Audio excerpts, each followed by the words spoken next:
Avant de commencer, abonnez-vous et cliquez sur la cloche de notification pour ne rien rater. Complétez les phrases en utilisant l'un des mots suivants. En le mouvement, trajectoire, diminue, translation, rectiligne, repos, rotation. Pour la première phrase, A, il y a le mot référentiel. Donc on fait un rappel, c'est quoi un référentiel? Donc pour déterminer le mouvement d'un corps, on doit choisir un corps de référence, appelé aussi le référentiel. Si la position de ce corps change, ce corps est en mouvement. S'il ne change pas, donc il est au repos.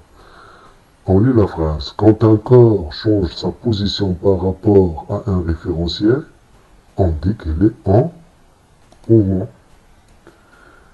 Et quand il ne change pas de position par rapport à ce référentiel, on dit qu'il est au repos.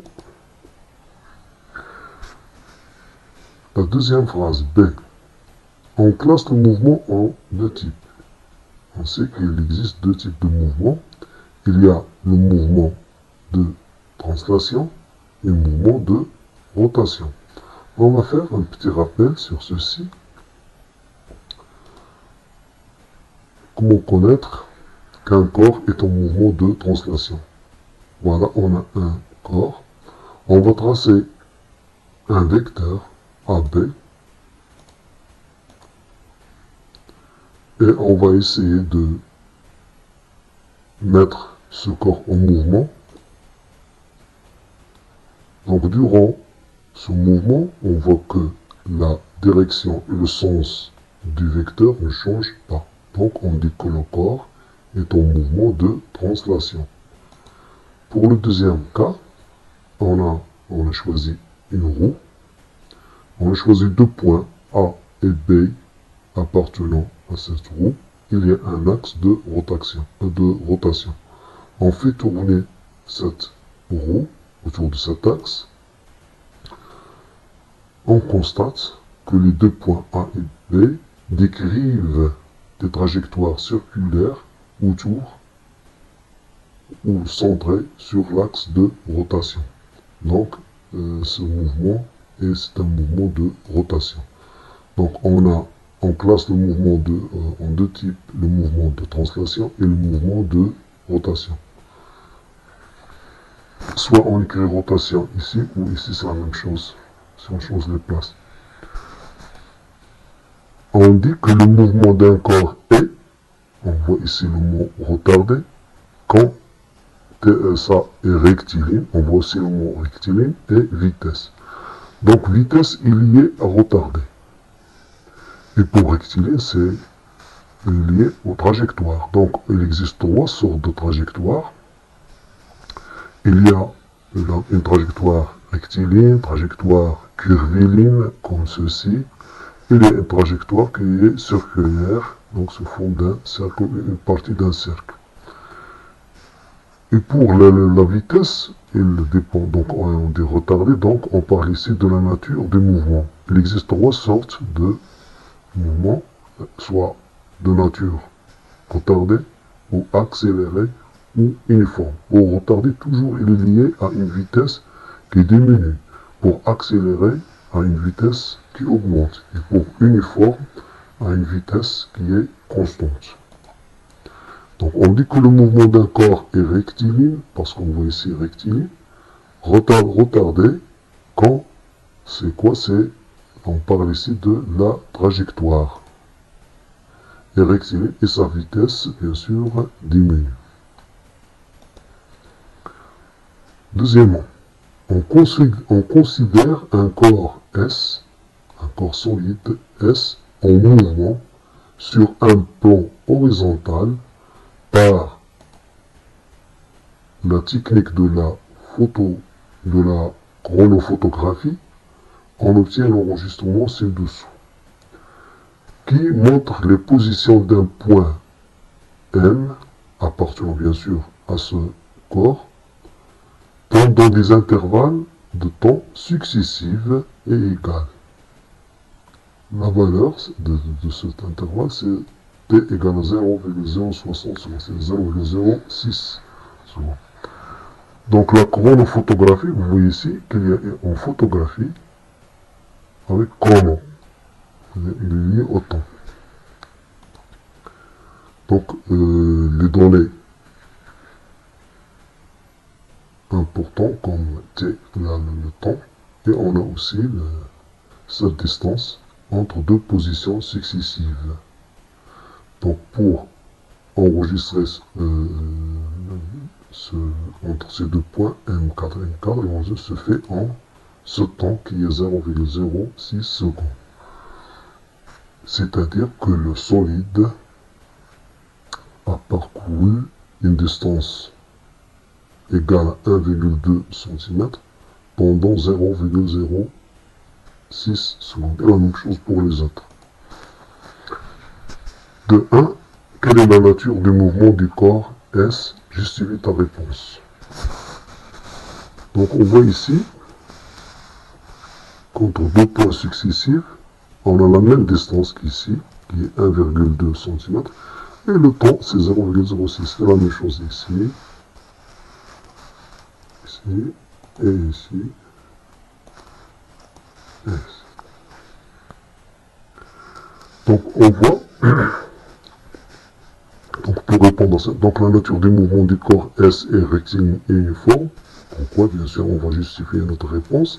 Car le corps S parcourt les mêmes distances pendant des intervalles de temps égaux. Pendant des intervalles de temps égaux. On fait un petit rappel sur les autres mouvements. Pour le premier, c'est un mouvement accéléré. Pourquoi?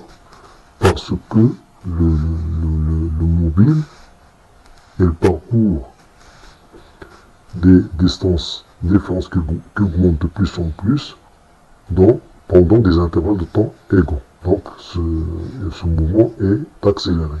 Et la vitesse, bien sûr, il augmente. Ici, on a le contraire. On a la nature de ce mouvement, il est retardé, car le mobile va parcourir des distances différentes, mais pendant des intervalles qui sont égaux. Et ces distances diminuent ou deviennent de plus en plus petites.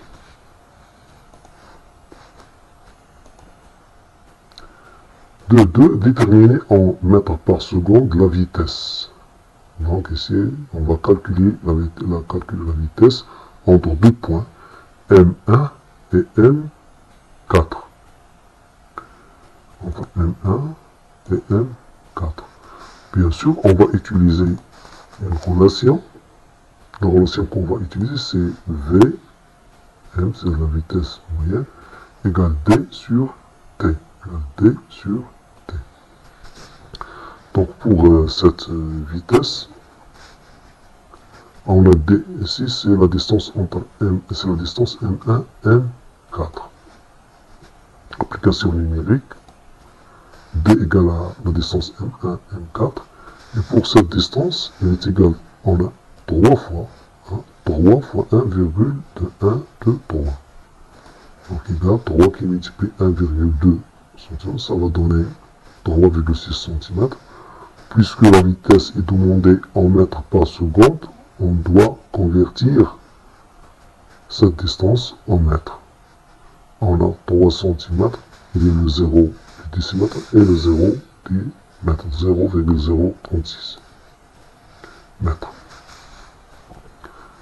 Maintenant, on va remplacer, donc pour le temps bien sûr, on a 3 fois le temps, ce temps, donc 3 qui multiplie 0,06 secondes, 1, 2, 3.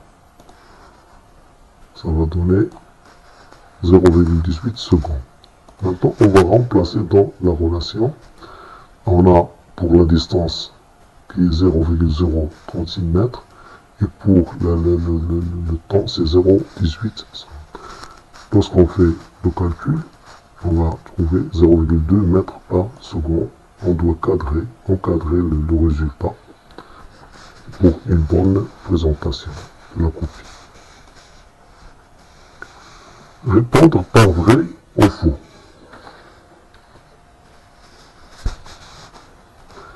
Ici, on parle des actions réparties, c'est-à-dire on est dans la mécanique, dans les actions mécaniques.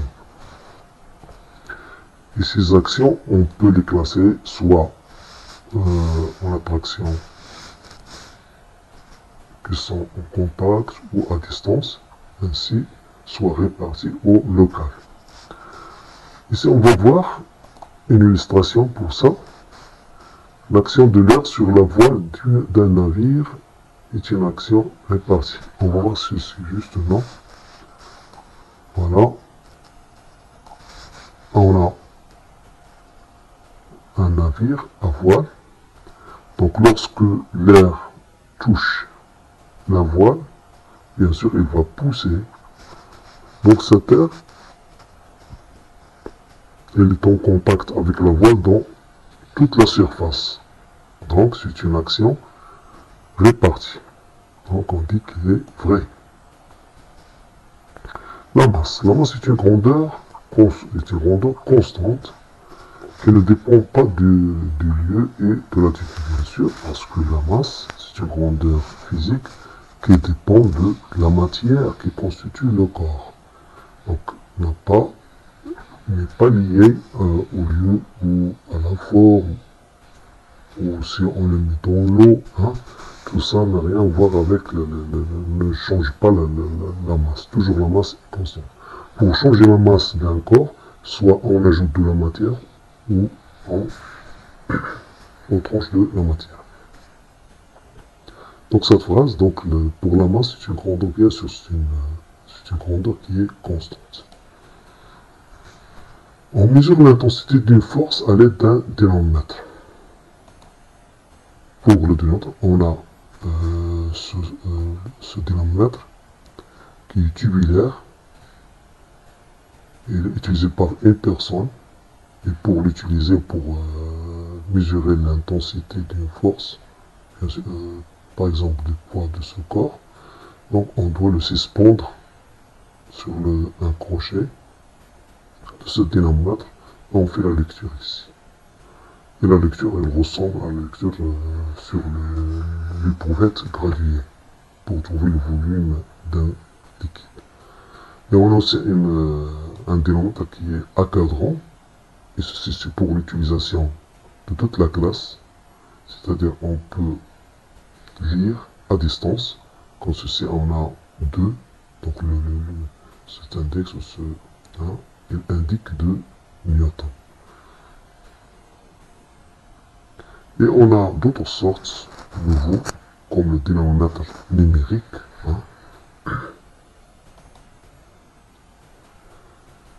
Donc on mesure l'intensité d'une force à l'aide d'un dynamomètre, c'est vrai. Maintenant, l'intensité du poids d'un corps est une grandeur constante. Pour répondre à cette question, on doit faire rappel à cette relation qui est P égale à M qui multiplie G. P ici c'est l'intensité du poids qui est égale à la masse du corps qui multiplie l'intensité de la pesanteur du champ de pesanteur. Donc pour la masse, on avait déjà dit qu'elle ne change pas, qu'elle est constante, mais G, elle varie, elle dépend du lieu, elle dépend aussi de l'altitude. Donc si G change, P aussi peut changer. Donc on a ici l'intensité de poids d'un corps est une grandeur constante, donc elle n'est pas constante, donc il est variable, donc cette phrase est fausse. Donc on va tirer faux.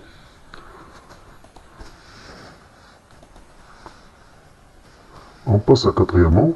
Un corps solide S' de masse M égale 0,51 kg se trouve en équilibre sur un plan horizontal comme indique la figure ci-dessous. C'est à côté, c'est contre. Le corps S' est soumis à deux forces suivantes. aux deux forces suivantes. P, le vecteur P, c'est le poids du corps S', son intensité est P égale à 5 newtons. R, c'est l'action au point A du plan horizontal sur le corps S'. Comme on voit ici, on a un corps S', voilà, qui est en équilibre et soumis à deux forces. Il est soumis à son poids et aussi à l'action de ce plan horizontal. Et on a comme données aussi, on a l'intensité du poids. 4.1. Classe ces deux forces, c'est-à-dire P et R, en force de contact et force à distance. On fait un petit rappel, c'est quoi une force à distance et c'est quoi une force de contact. Une force de contact, c'est l'acteur et le receveur sont en contact. Et on parle d'une force à distance, c'est l'acteur et le receveur ne sont pas en contact. Ici, on a pour le poids du corps, donc la Terre attire le corps esprit sans le toucher, donc c'est à distance parce que la Terre elle attire les objets par son centre. Donc ici on a P, c'est une force à distance. Et là on a d'autres sortes de forces à distance, comme l'attraction magnétique, c'est-à-dire entre un aimant et un corps en fer, comme on a attraction électrique entre deux charges différentes, positives et négatives, et on a aussi les attractions universelles entre les planètes, par exemple du système solaire, ou entre la Lune et la Terre, ou entre la Terre et le Soleil, entre les planètes et le Soleil.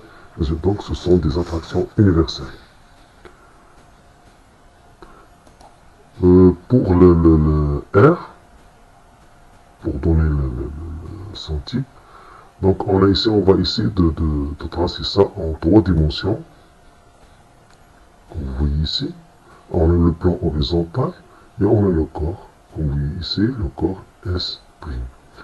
Pour voir quelle sorte, est-ce qu'il y a contact ou non, bien sûr, on va ici donner un peu le corps S'. Vous voyez cette surface, c'est une surface de contact entre le plan horizontal et la base de ce corps. Donc cette force, c'est une force de contact. Et il est réparti sur plusieurs points. Et pour le point A qu'on voit ici, il se trouve ici, il est au centre. Et G qu'on voit ici, c'est au centre, c'est le symétrique de ce corps.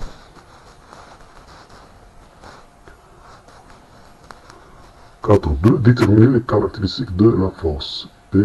Donc, une force ou toute force ayant des caractéristiques qui sont au nombre de 4.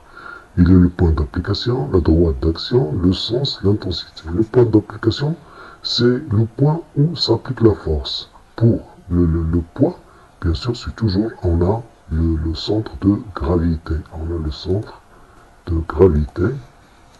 Et pour la droite d'action, c'est une ligne qui passe par ce point, toujours la droite d'action, toujours passe par le point d'application. Et puisque on parle du poids, donc, jusqu'au centre de la Terre. Donc c'est une droite verticale qui passe par G et par le centre de la Terre. Donc la droite verticale GA. Pour le sens, puisqu'on a une droite verticale, on a deux cas possibles, soit vers le haut ou vers le bas. Bien sûr, la Terre attire vers le bas. Et le sens, donc, c'est vers du point G, bien sûr, vers le bas. L'intensité, c'est déjà donné. Voilà l'intensité. Donc, toujours l'intensité est là comme symbole. C'est le même symbole de la force, mais elle est sans flèche. Sans flèche. Donc P égale à 5 newtons. Comment on trouve ces 5 newtons?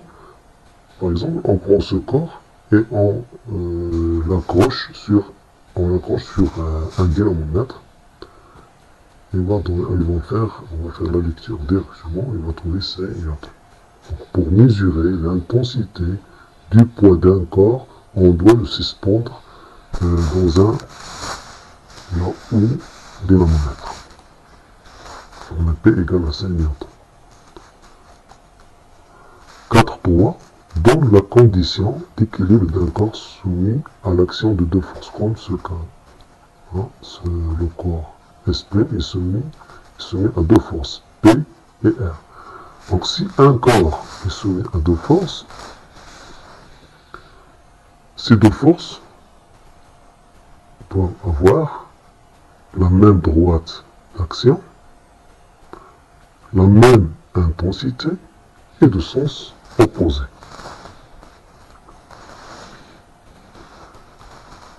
En appliquant la condition d'équilibre, déduire les caractéristiques de la force R.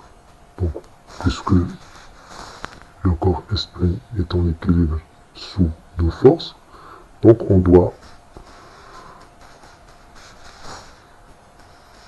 appliquer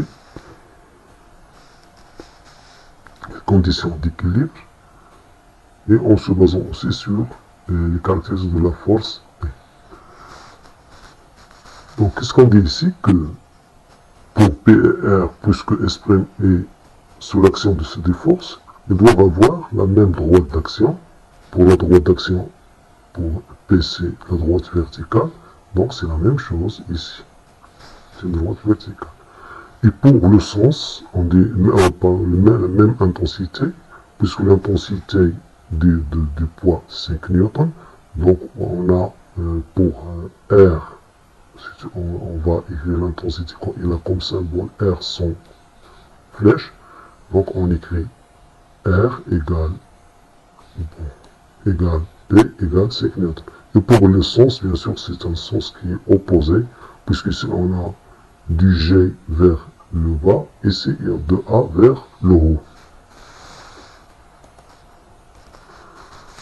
Déterminer la valeur G de l'intensité du champ de pesanteur. On a déjà vu que ce qui lie l'intensité de poids à l'intensité du champ de pesanteur et la masse, il y a une relation qui est P égale à M qui multiplie G. On a P, on a M, et le G est demandé ici. Donc, on a G égale à P sur M. On passe à l'application numérique. On a M égale 0,51 kg. Pour P, on a 5 newtons. On va remplacer dans la relation 5 newtons sur 0,55 kg, ça va donner 9,8 newtons par kilogramme. Cinquièmement, un motocycle roule sur une route rectiligne sèche à une vitesse constante, V égale 30 km/h. Donc on va souligner une route rectiligne sèche à une vitesse qui est constante. En roulant, un chien sur la route lui apparaît soudain. Donc il roule, soudain, à un moment, le motocycle, il a observé un chien devant lui. Donc c'est un danger. Le document ci-dessous représente les images du mouvement du motocycle et des chiens sur la route pendant des moments différents. On a le moment d'observation et on a le moment du début de freinage et le moment d'arrêt.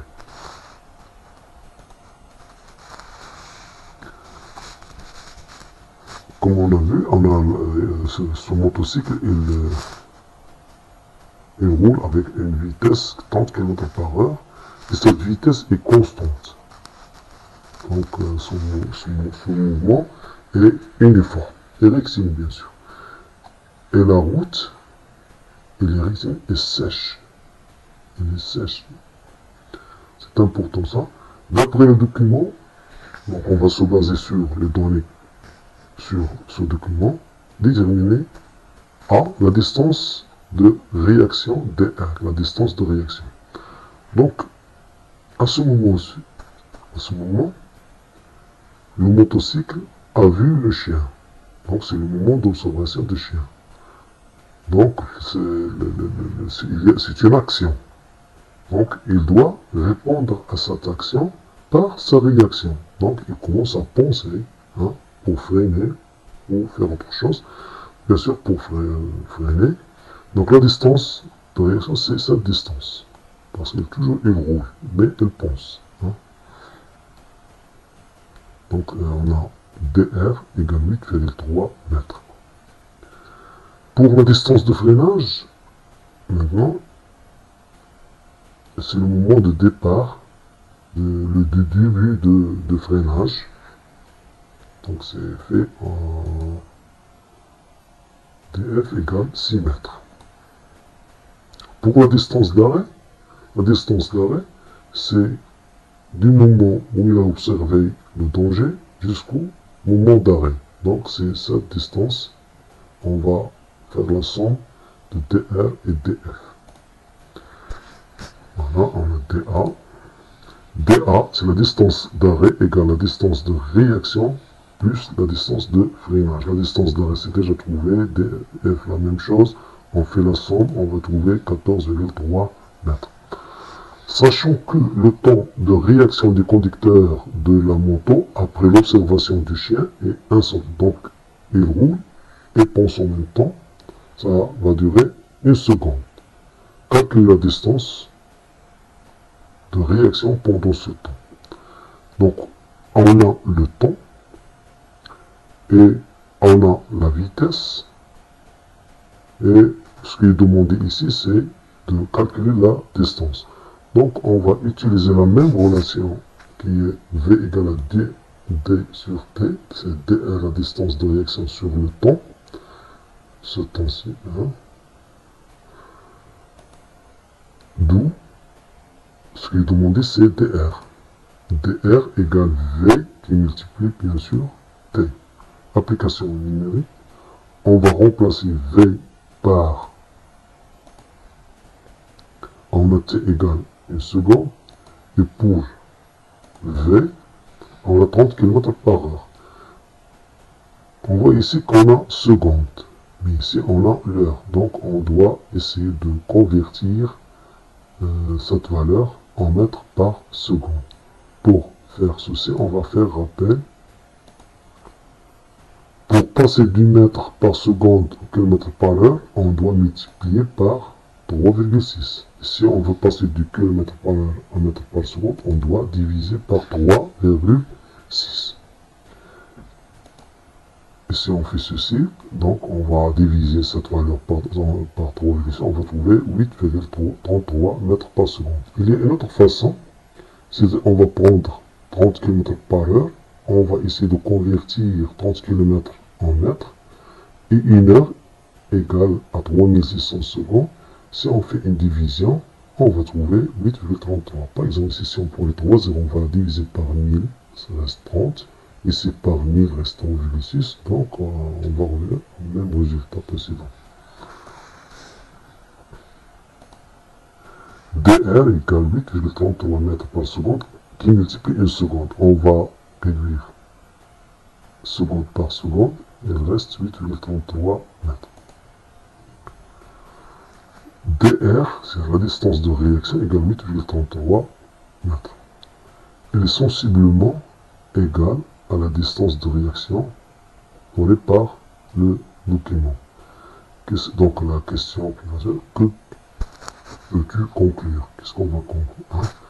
Donc là, on va voir que le motocycle ne va pas faire accident. Il va arrêter avant.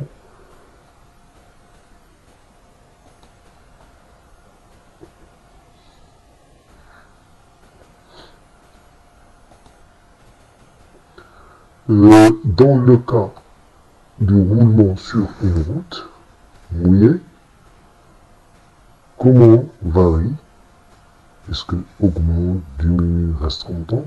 constante les distances suivantes. Justifiez votre réponse. Pour la distance de réaction, cette distance, c'est la route est mouillée. Donc là, ça ne va pas changer la vitesse du motocycle. Toujours, il est constante. Aussi, une seconde pour penser au freinage, ça ne va pas changer. C'est un temps de réaction du conducteur. Donc là, on a cette distance, elle reste constante, car il est lié à la vitesse de la moto et la durée de la réaction du conducteur qui sont constantes. Pour la distance de freinage, celle-ci est liée à la route qui est mouillée.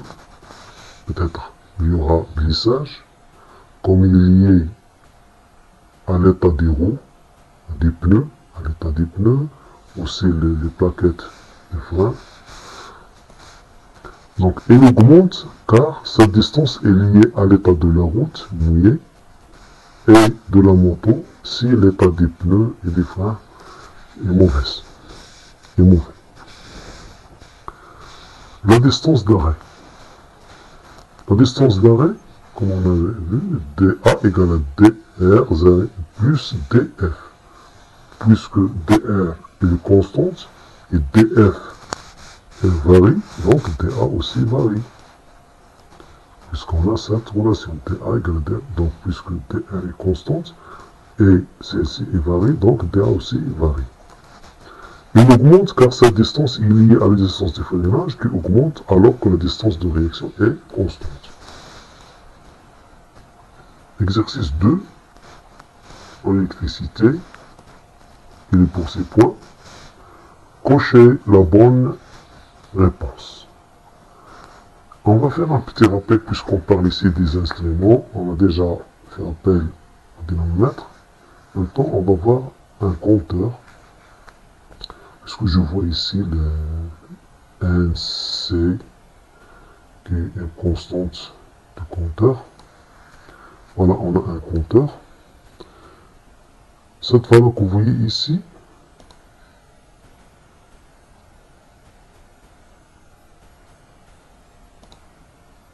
cette valeur, c'est l'énergie consommée. Hein. Elle est exprimée en kilowattheure. Et on a aussi une autre valeur qui est 220 volts. C'est l'intensité, c'est la tension efficace. C'est dans ce secteur ou de cette installation, on n'utilise que des appareils qui fonctionnent avec 220 volts. Et on a aussi une autre valeur ici, entre 10 et 30 ampères, c'est comme valeur maximale de l'intensité que peut supporter cette installation domestique, c'est 30 ampères. Et on a aussi une autre valeur qui est très très importante, qui est C, c'est la constante du compteur. Elle est exprimée ici pour ce compteur, C égale à 1,8 watts par tour. Donc on peut extraire de cette relation, de cette valeur, la relation suivante. Puisque C étant watts par heure, watt heure c'est une énergie, tour c'est un nombre de tours, donc on peut dire que C égale E sur N. E égale C égale à E, c'est-à-dire E égale à N qui multiplie C. Et ceci, donc chaque tour de ce disque, lorsqu'il fait un tour, il y a une consommation de 1,8 watts heure. Le deuxième tour, 1,8 watts heure, ainsi de suite. Si elle met par exemple des tours, on va multiplier ceci par des. S'il met 100 tours, on va multiplier par ça, ainsi de suite. Pour l'instrument de mesure de l'énergie électrique et le compteur électrique. Dynamomètre c'est pour l'intensité, la force, voltmètre c'est pour la tension. La relation entre E et le N, le nombre de tours du compteur de constance C, est, bien sûr, on a trouvé que E égale à N qui multiplie C. Parmi les données suivantes, puissance électrique, joule, énergie électrique, U, volt, le symbole ohm, la puissance P. On a deux sortes de P. P en mécanique, c'est l'intensité du poids. Et dans l'électricité, c'est la puissance électrique. On a les grandeurs physiques. Ici, on a le symbole de la grandeur. On a ici l'unité internationale. Pour E, ce symbole E, on parle bien sûr de l'énergie. L'énergie commence par E. Énergie électrique. Son unité internationale, c'est, bien sûr, c'est le joule. C'est le joule. Et le plus utilisé, c'est le kilowatt-heure. Pour la tension électrique, il a comme symbole, il a ce symbole qui ressemble à U. Et pour l'unité internationale, bien sûr, c'est le volt, parce que pour mesurer la tension, on doit utiliser un voltmètre. Pour la dernière grandeur, on a son unité internationale qui est le watt. Donc pour le nom de cette grandeur, bien sûr, c'est la puissance électrique. Et là, comme symbole, P, bien sûr, on va prendre P.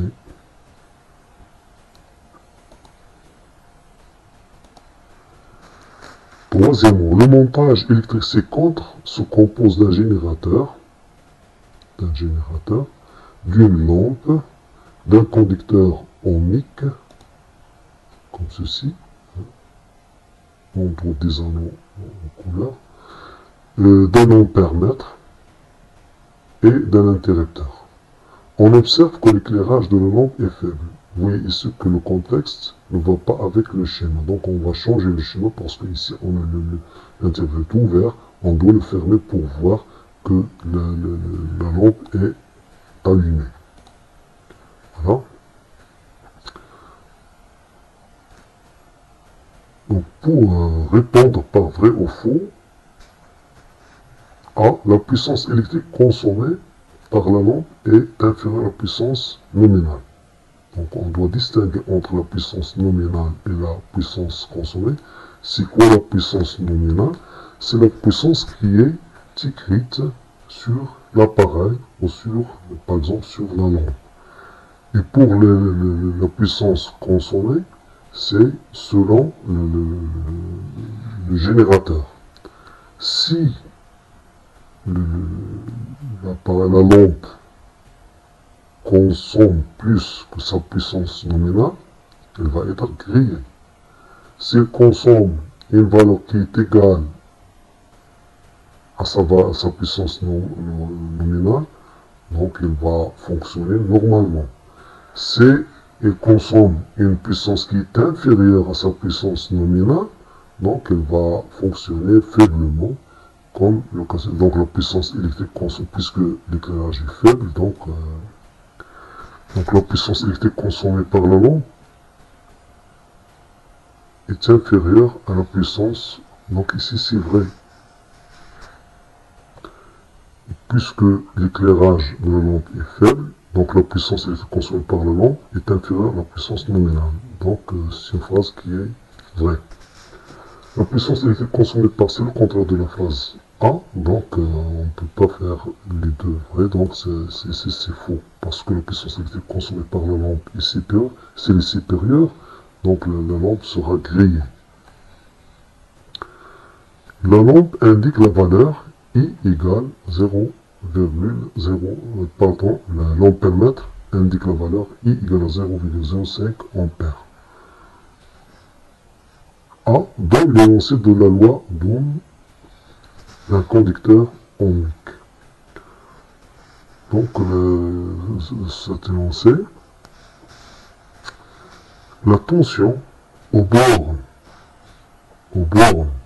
d'un conducteur ohmique, elle est égale au produit de la résistance électrique de ce conducteur qui multiplie l'intensité de courant qui passe par ce conducteur.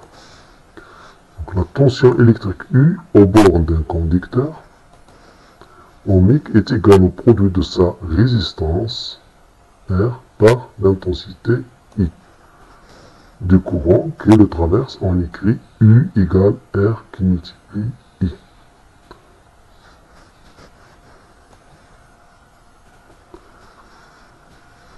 On a I égale à 0,5 ampères et on a le même circuit. B détermine la valeur de la tension électrique U au bord du conducteur ohmique. On donne R égale à 100 ohms. On fait un petit rappel ici. On sait que le courant, pour le symboliser le sens, il sort du pôle positif à l'extérieur du générateur et revient au pôle négatif. Donc il entre par ce point, et entre deux points de ce conducteur, on a une tension. Et cette tension est égale à R qui multiplie I. Donc on va utiliser cette relation directement. Puisqu'on a I et on a R, on sait que U égale à R qui multiplie I, application numérique, on a U égale à 100 ohm qui multiplie cette valeur qui est 0,05 ampères. On va trouver bien sûr 5 watts. Déterminer la puissance électrique consommée par le conducteur ohmique. Maintenant, on va calculer la puissance. Ce qu'il est la puissance à la tension, c'est P égale à U qui multiplie I. On a I, on a calculé U, donc on peut utiliser la relation directement P égale à U qui multiplie I. Et on va remplacer U par sa valeur qui est 5 watts. Et pour le I, c'est 0,05 ampères. Le résultat, c'est P égale à 0,25 ohm. Si on n'est pas sûr de cette valeur, on peut faire d'une autre façon. On sait que P égale à R qui multiplie I carré. Parce qu'on sait que P égale à U phi I. Et U, c'est R qui multiplie I. Donc R, I carré. Et on va remplacer R par sa valeur. On va trouver le même résultat.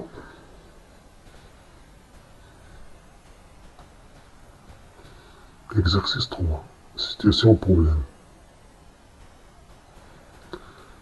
Dans un montage électrique domestique, quand on branche un four électrique, on a sélectionné, donc ce sont des caractéristiques nominales. C'est l'intensité, c'est la tension nominale, et ça, cette valeur, c'est la puissance nominale. C'est-à-dire, ce four ne fonctionne normalement qu'avec 220 volts pour qu'il consomme 3000 watts. C'est-à-dire, ça qui est conforme à sa puissance nominale. En même temps, avec les deux appareils électriques suivants, une machine à laver qui a ses caractéristiques 220 volts et 1800 watts, et un réfrigérateur 220 volts 180 watts, le disjoncteur coupe automatiquement le courant. On a les données, la tension efficace du montage électrique domestique, c'est 220 volts. Le disjoncteur est réglé sur la valeur maximale de l'intensité efficace du courant électrique UE égale à 15 ampères, qui est égal aussi à Imax, l'intensité maximale. Donc on a ici, le disjoncteur coupe automatiquement quand est-ce que le disjoncteur coupe le courant automatiquement? S'il y a un court-circuit ou il y a une surcharge des appareils électriques branchés en même temps. Déterminer en justifiant ta réponse la cause de la coupure automatique des courants électriques quand on branche en même temps le four avec les deux autres appareils. On doit tout d'abord calculer la puissance maximale que peut supporter le disjoncteur. Donc on a la puissance électrique maximale autorisée dans cette installation. On a P égale à U qui multiplie I. Donc P max égale à la tension efficace qui multiplie l'intensité maximale. On a UE 220 watts. Et pour Emax, c'est 15 ampères. Donc si on fait le calcul, on va trouver le résultat en watts. Ça va donner 3300 watts. Maintenant, on va calculer la puissance totale consommée par tous ces appareils. Ces trois appareils. Donc on va faire une sommation. Donc 3000 plus 1800 plus 180. On appelle la puissance totale. 3000 plus 180 plus, ça va donner 1800, ça va donner 4980. On voit que cette valeur est supérieure à cette valeur. Donc là, la raison de la panne est que la puissance totale est supérieure à la puissance maximale. Parmi les appareils électriques précédents, quels sont ceux qui peuvent être branchés en même temps sans coupure automatique de courant électrique dans ce montage domestique? Justifiez ta réponse. Donc on va essayer de choisir. Si on choisit ces deux, bien sûr ça va donner 4800. Donc c'est pas possible de brancher ces deux, le four et la machine. Donc il reste le four avec le réfrigérateur ou la machine à laver avec le réfrigérateur. Le four électrique et le réfrigérateur, si on fait la somme, ça va donner 3180 watts. Donc il est possible, puisqu'il est inférieur à la puissance maximale qui est 3300 watts. Et le deuxième cas, c'est la machine à laver avec le réfrigérateur. C'est un total de 1980 watts qui est toujours inférieur à la puissance maximale qui est